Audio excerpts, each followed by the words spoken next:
Hello friends, welcome back to my channel Gyan Sankalp. तो friends, ये हमारा रिवीजन सीरीज चल रहा है। कंप्लीट इंडियन कॉन्स्टिट्यूशन का रिवीजन सीरीज चल रहा है, जिसमें आज हम संसद के बारे में पढ़ेंगे। इससे पहले भी मैंने इसके काफ़ी सारे पार्ट्स ऑलरेडी डाल रखा है, प्लेलिस्ट बनी हुई है। अगर आपने वो वीडियो नहीं देखी अभी तक तो प्लीज़ उसे देख लें, और ताकि आपका इससे कंप्लीट रिवीजन हो जाएगा। एक बार ये रिवीजन कंप्लीट हो जाएगा, फिर मैं टॉपिक वाइज आपके लिए एमसीक्यू भी लेके आऊँगी। जो आगामी आप कोई भी एग्ज़ाम दे रहे हो, इंडियन कॉन्स्टिट्यूशन का पार्ट तो आपके हर एग्ज़ाम में पूछा जाता है। आपका सब्जेक्ट पॉलिटिकल साइंस है तब भी पूछा जाएगा। अगर आप जीएस के पार्ट है, इस जीएस का भी पार्ट है, और साथ में एसएसटी स्टूडेंट अगर आप हो, मतलब किसी भी एग्ज़ाम टीचिंग एग्ज़ाम दे रहे हो, तो उसमें भी आपको काफ़ी हेल्प करने वाला है ये क्लास। तो देखो, संसद सबसे पहले तो जान लो संसद किसको कहते हैं, संसद में क्या शामिल होता है। तो संसद में तीन चीज़ शामिल होती है: लोकसभा, राज्यसभा और राष्ट्रपति। ये तीनों मिलके संसद कहलाते हैं, ठीक है। अब लोकसभा में क्या होता है संख्या, तो अधिकतम संख्या 552 होता है, और वर्तमान में क्या है 545 है। इसमें निर्वाचित होते हैं, कुछ मनोनीत होते हैं। पहले 2 मनोनीत होते हैं एंग्लो इंडियन, लेकिन अब उसको निरस्त कर दिया गया, अब नहीं होते हैं, ठीक है। बाकी 530 जो हैं आपको राज्यों से हैं, और 20 हैं आपके संघ राज्य क्षेत्रों से, यानी यूनियन टेरिटरी से 20। नेक्स्ट, और इधर अभी अधिकतम में ऐसा किया गया हो। अभी जो वर्तमान में इलेक्शन होने की बात कैसे कैसे है, तो निर्वाचित है 524, और जिसमें 19 है आपके संघ राज्य क्षेत्र से, ठीक है। और मनोनीत तो अब निरस्त कर दिया गया है, ठीक है। 524 और 19 ये याद रखना, ठीक है। अब हम चलते हैं कि अब राज्यसभा में की ओर हम चलते हैं। तो राज्यसभा, राष्ट्रपति तो राष्ट्रपति हैं, ठीक है। अब राज्यसभा में क्या होता है, अधिकतम संख्या कितनी हो सकती है, 245, ठीक है। 2026 तक, 2026 के बाद फिर से इसमें जैसे संख्या की वृद्धि होगी, वो जैसे होगा वो बात की बात है। बट वर्तमान में कितने 250 है और 245 है, मतलब वर्तमान में 245 है, अधिकतम अभी तक 250 हो सकते थे। इसमें से 12 मनोनीत होते हैं, जो राष्ट्रपति के द्वारा मनोनीत होते हैं, और 238 से निर्वाचित होते हैं। तो 12, और अभी वर्तमान में क्या है, तो 12 मनोनीत है और 233 निर्वाचित हैं। इसमें से 225 हैं आपके राज्यों से, और 8 है संघ राज्य क्षेत्र से। आगे हम पढ़ते हैं, ये काफ़ी इम्पोर्टेंट है ये सब जानना आपके लिए। फिर इस संसद का विशद वर्णन किस अनुच्छेद में, जैसे 79 में बोला एक संसद होगा, फिर लोकसभा राज्यसभा सबके बारे में बताया गया है। आर्टिकल भी इसके साथ साथ में आपका होते रहेगा। तो 79 से लेके 122 तक क्या है, संसद का विशद वर्णन किया गया है संसद के बारे में। भारत में किस प्रकार की शासन व्यवस्था को अपनाया गया, तो संसदात्मक शासन व्यवस्था को अपनाया गया है। संसदीय प्रणाली को किस अन्य नाम से जानते हैं, तो वेस्ट मिनिस्टर मॉडल भी कहते हैं। भारत में मैंने भी बोला संसद के कितने अंग है, ऐसी क्वेश्चन पूछेगा तो 3 अंग है, राष्ट्रपति, लोकसभा और राज्यसभा।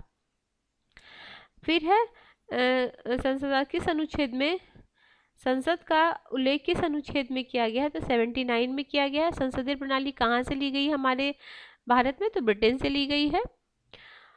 आगे है संसदीय विशेषाधिकार अनुच्छेद 105 है। तो इसमें क्या क्या, यह विशेष अधिकार संसद के सदस्य उनकी समितियों को प्राप्त है। संसदीय अधिकार महान्यायवादी एवं केंद्रीय मंत्री को भी प्राप्त है।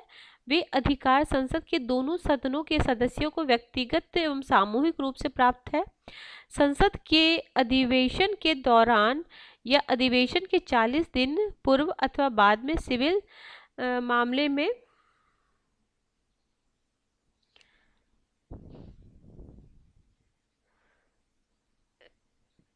ठीक है, कहाँ हम थे, हाँ, अधिवेशन 40 दिन में सिविल मामले में गिरफ्तार नहीं किया जा सकता। किसी संसद सदस्य को संसद के अधिवेशन के दौरान अध्यक्ष या सभापति की अनुमति के बिना किसी न्यायालय के समक्ष उपस्थित होने के लिए विवश नहीं किया जा सकता है। सदन में बोलने की पूर्ण स्वतंत्रता है। विशेषाधिकार का हनन एवं सदन की अवमानना करने पर दंड देने का अधिकार भी है। अब हम आज राज्यसभा के बारे में विस्तृत वर्णन करने वाले हैं। तो सबसे पहले तो राज्यसभा के स्थानों का आवंटन किस अनुसूची में, जो 12 अनुसूचियां दी गई है ना हमारे कॉन्स्टिट्यूशन में, उसमें चौथे अनुसूची में राज्यसभा के स्थानों के आवंटन के बारे में वर्णन किया गया है। राज्यसभा की संरचना का उल्लेख कहाँ पे है, तो अनुच्छेद 80 में है।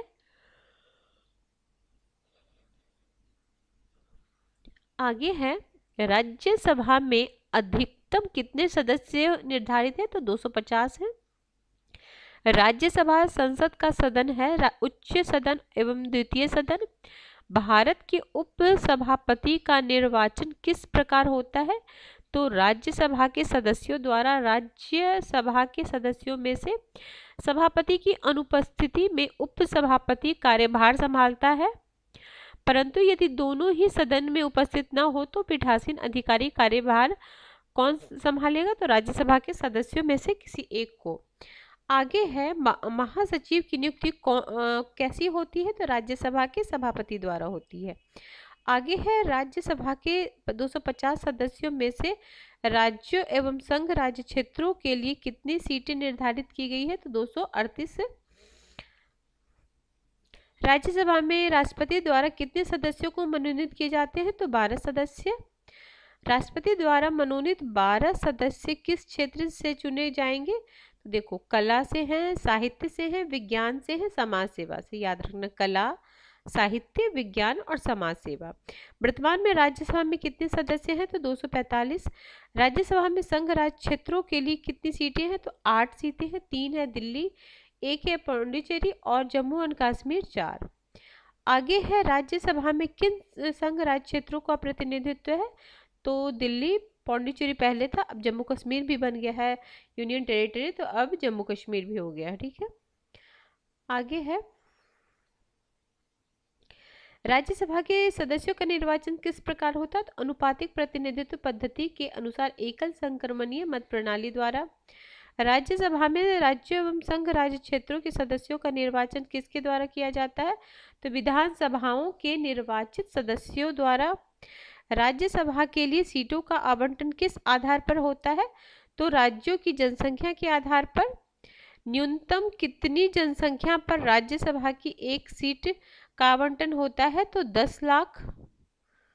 राज्यसभा का सदस्य बनने के लिए क्या आयु होनी चाहिए, तो 30 वर्ष होनी चाहिए। संसद द्वारा लाभ का पद कौन सा नहीं माना जाता है, तो राष्ट्रपति, उपराष्ट्रपति, राज्यपाल, संघ एवं राज्य के मंत्री का पद लाभ का पद नहीं माना जाता है। संसद सदस्य बनने की निर्भरताएं क्या है, यदि वह लाभ का पद धारण करता है, यदि उसे 2 या अधिक वर्ष की सजा हुई हो, वह विकृत चित्त एवं दिवालिया हो। आगे है किसी संसद सदस्य के निरर्हताओं से संबंधित प्रश्न पर किसका फैसला अंतिम होता है, तो राष्ट्रपति का। निर्वाचन आयोग की राय में दल बदल से संबंधित निरर्हताएं का अंतिम निर्णय किसका होता है, सदन के अध्यक्ष सभापति का। राष्ट्रपति द्वारा राज्यसभा के 12 सदस्यों के मनोनयन की प्रणाली देश से ग्रहण की गई है, आयरलैंड। राज्यसभा धन विधेयक को कितने दिनों तक रोक सकता है, तो 14 दिनों तक। अभी तो ये मैं बाद में बता दूंगी आपको, ठीक है। आगे है संसद के संयुक्त अधिवेशन की अध्यक्षता कौन करता है, तो लोकसभा अध्यक्ष करता है। संयुक्त अधिवेशन में कोई विधेयक किस बहुमत से पारित होता है, तो उपस्थित और मतदान करने वाले सदस्यों के साधारण बहुमत द्वारा। आगे है किन विधेयकों को पारित करने के लिए राष्ट्रपति द्वारा संयुक्त अधिवेशन नहीं बुलाया जा सकता, तो धन विधेयक एवं संविधान संशोधन। याद रखना, धन विधेयक और संविधान संशोधन में कभी भी संयुक्त अधिवेशन नहीं बुलाया जाता है। किस सदन का अध्यक्ष उसका सदस्य नहीं होता, तो राज्यसभा का अध्यक्ष कौन होते हैं, उपराष्ट्रपति, वो इसके सदस्य नहीं होते हैं। आगे है क्या है, राज्यसभा को लोकसभा में समान शक्ति किस क्षेत्र में प्राप्त है, तो संवैधानिक संशोधन में राज्यसभा को लोकसभा के समान शक्ति किसमें है, तो संविधान संशोधन में। राज्यसभा किसके द्वारा भंग की जा सकती है, तो किसी के द्वारा नहीं। राज्यसभा स्थायी सदन है, इसका अर्थ होगा तो इसे विघटित नहीं किया जा सकता है। और एक मिनट, किस अनुच्छेद में राज्य सूची के विषय में विधि विधि एक मिनट, क्या है ये वाला पढ़ना आप, किस अनुच्छेद में, एक मिनट फ्रेंड्स, एक मिनट,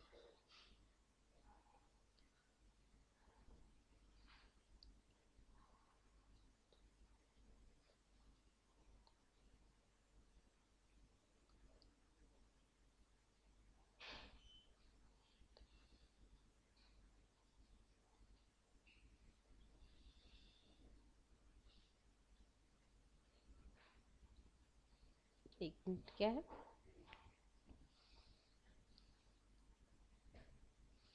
आगे है, देखो क्या है, राज्यसभा किसके द्वारा भंग किया, किसी के द्वारा, क्योंकि ये अस्थाई सदन है, इसमें सदस्यों की संख्या क्या होती है,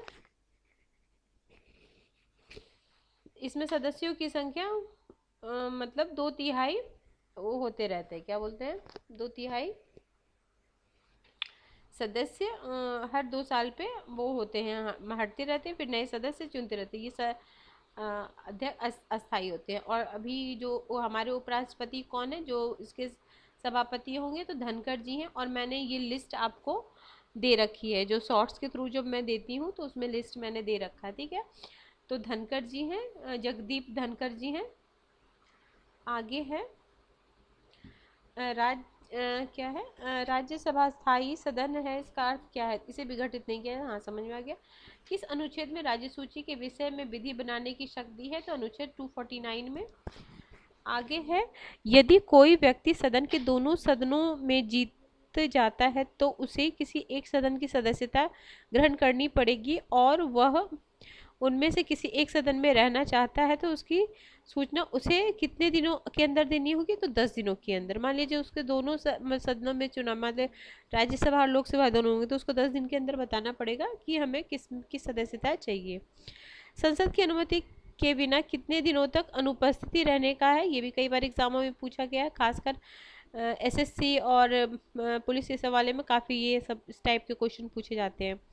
संसद के सदस्यों का शपथ ग्रहण कौन करता है, तो राष्ट्रपति करता है। राज्यसभा कैसा सदन है, तो अस्थाई सदन है, हम ऊपर भी पढ़ चुके हैं। अस्थाई सदन का मतलब होता है कि इसका विघटन नहीं होता, जैसे लोकसभा तो विघटित हो जाती है, सारे सदस्य नहीं बनते हैं, लेकिन राज्यसभा में ऐसा नहीं होता। राज्यसभा में हर 2 साल पे वो हटते जाते हैं, 1/3 सदस्य दूसरे वर्ष, ठीक है। और राज्यसभा के सदस्यों का कार्यकाल क्या होता है, 6 वर्ष होता है। राज्यसभा का पदेन, मतलब राष्ट्रपति बनते ही वो इसका सभापति बन जाता है, उसी को पदेन सभापति बोलते हैं। और वो इसका सदस्य नहीं होता, राज्यसभा का सदस्य नहीं होता। जैसे लोकसभा का जो अध्यक्ष होता है वो लोकसभा में चुना के जाता है, उसका सदस्य होता है, तब वो उसका अध्यक्ष बनता है। लेकिन राज्यसभा का वही बोला जाता है, कौन सा अध्यक्ष है जो उसका सदस्य न होते हुए भी उसका अध्यक्ष होता है, ठीक है। आगे चलते हैं, आगे क्या है, राज्यसभा में सभापति उपसभापति दोनों के पद रिक्त होने पर सभापति कार्यभार राष्ट्रपति द्वारा नियुक्त व्यक्ति कोई होगा वो संभालेगा, ठीक है। आगे चलते हैं हम, आगे है लोकसभा राज्यसभा द्वारा पारित साधारण विधेयक को कितने समय तक रोका जा सकता है, तो 6 मास तक। साधारण विधेयक पर दोनों सदनों में मतभेद होने की स्थिति में संयुक्त अधिवेशन का है प्रावधान, और किस आर्टिकल के थ्रू, 108, और इसकी अध्यक्षता कौन करता है, लोकसभा अध्यक्ष करते हैं। संविधान के संविधान के 2 ऐसे अनुच्छेद कौन है जो राज्यसभा को विशेष शक्ति, ये भी कई बार एग्जामों में दिया गया है, तो एक तो है अनुच्छेद 249 और एक है 312, जिसमें लोक सेवा आयोग के बारे में है। अब ये है सीटों की संख्या, और ये भी अब एग्जाम में पूछा जा रहा है, तो मैं ये शॉर्ट्स के थ्रू आपको दे दूंगी। राज्यसभा को अखिल भारतीय सेवाओं के गठन के संबंध में किस अनुच्छेद के तहत शक्ति प्रदान की गई है, तो इसमें 312। राज्यसभा के किस अनुच्छेद के अनुसार किसी विषय को राष्ट्रीय महत्व का घोषित करता है उसे संसद को कानून बनाने का अधिकार प्राप्त होता है, तो आर्टिकल 249। किस स्थान को हाउस ऑफ लॉर्ड्स के नाम से जाना जाता है, तो राज्यसभा को, जैसे हाउस ऑफ लॉर्ड्स जो है एल्डर, अच्छा सॉरी सॉरी, एल्डर्स क्या बोलते हैं, किस स्थान को हाउस ऑफ एल्डर्स मतलब बड़े लोग के नाम से जाना जाता है? तो राज्यसभा को किसी उम्मीदवार को लोकसभा राज्यसभा का सदस्य निर्वाचित होने के लिए कहा कि मतदाता सूची में शामिल होना जरूरी है? तो संसद के किसी भी संसदीय क्षेत्र मतदाता सूची में। अब ये जो संख्या है वो आप एक बार उत्तर प्रदेश में सबसे ज़्यादा होगा, क्योंकि मतलब ज़्यादा पॉपुलेशन भी है और एरिया के पॉपुलेशन ज़्यादा क्षेत्र में है। तो देखो 300 सॉरी 31 है उत्तर प्रदेश, उत्तराखंड है 3, बिहार 16, वेस्ट बंगाल भी 16 है, आपका वेस्ट बंगाल 16 हो गया, त्रिपुरा 1 है, नागालैंड 1 है, मेघालय 1 है, मणिपुर 1 है, गोवा 1 है, अरुणाचल प्रदेश 1 है, फिर मिजोरम 1 है, सिक्किम 1 है, आंध्र प्रदेश 11 है, गुजरात 11 है, मध्य प्रदेश 11 है, महाराष्ट्र 19 है। कभी कालक्रम में सजाने को 4 स्टेट का नाम दे देगा, उसमें बोलेगा बढ़ती हुई संख्या में मतलब इनके सदस्यों की संख्या। इस तरह के भी क्वेश्चन तो आपको एक तो देखो अंदाजा ये लगा लो कि क्षेत्र के हिसाब से हरियाणा 5 सॉरी हरियाणा 5 है, हिमाचल प्रदेश 3 है, तमिलनाडु 18 है, तेलंगाना 7 है, पंजाब 7 है, राजस्थान 10 है, असम 7 है, उड़ीसा 10 है, कर्नाटक 12 है, केरल है 9 और छत्तीसगढ़ 5, झारखंड 6। तो अब ये ध्यान रखना ना कि जो नए 2000 में जो राज्य बना है, 3 राज्य बने थे 2000 में, छत्तीसगढ़, उत्तराखंड और झारखंड। उत्तराखंड, छत्तीसगढ़ और झारखंड तो सबसे कम है, उत्तराखंड 3 है, हमने ऊपर पढ़ा था, छत्तीसगढ़ में 5 है, झारखंड में सबसे ज़्यादा 6 है। और जैसे जैसे 1 नंबर वाले जैसे उड़ीसा में 10 है और कहाँ राजस्थान में 10, ऐसे ही याद कर लो। 7 पंजाब और पंजाब हो गया, तेलंगाना हो गया और असम है 7 है। उस तरीके से 11 कहाँ पे है? तो 11 तुम्हारा आंध्र प्रदेश, गुजरात और मध्य प्रदेश में। और एक वाला याद रखना, एक कितने कितने, त्रिपुरा, नागालैंड, मेघालय, मणिपुर, गोवा। इसको आप शॉर्ट फॉर्म में भी कर सकते हो। और बाकी जिसमें ज़्यादा है तो को बिहार, पश्चिम बंगाल याद रखना 16 है। तो उस तरीके के आप ट्रिक लगा के कुछ अपने हिसाब से देख कर सकते हो। और दिल्ली में 3 है, पुडुचेरी 1 और जम्मू कश्मीर 4। ठीक है, अब है लोकसभा। तो हम नेक्स्ट क्लास में लोकसभा के बारे में पढ़ेंगे, क्योंकि आज वीडियो ज़्यादा ही लंबी हो जाएगी। तो आज हमने राज्यसभा के बारे में अच्छे से कर लिया है। तो नेक्स्ट क्लास में हम लोकसभा के बारे में पढ़ेंगे। तो फ्रेंड्स, अगर आपको किसी भी वजह से ये चैनल हेल्प कर रहा है प्रिपरेशन में, तो ज़रूर चैनल को सब्सक्राइब करें और ज़्यादा से ज़्यादा अपने फ्रेंड्स, फैमिली जो भी प्रिपरेशन करने वाले होंगे ग्रुप्स, उसमें आप ज़रूर इस वीडियो को शेयर करें, ताकि मैं कंसिस्टेंसी से आपको करा रही हूँ और टॉपिक वाइज कवर कराते जा रही हूँ, ताकि आपका अच्छे से प्रिपरेशन हो सके। तो मिलते हैं हम नेक्स्ट वीडियो में। Till then bye bye.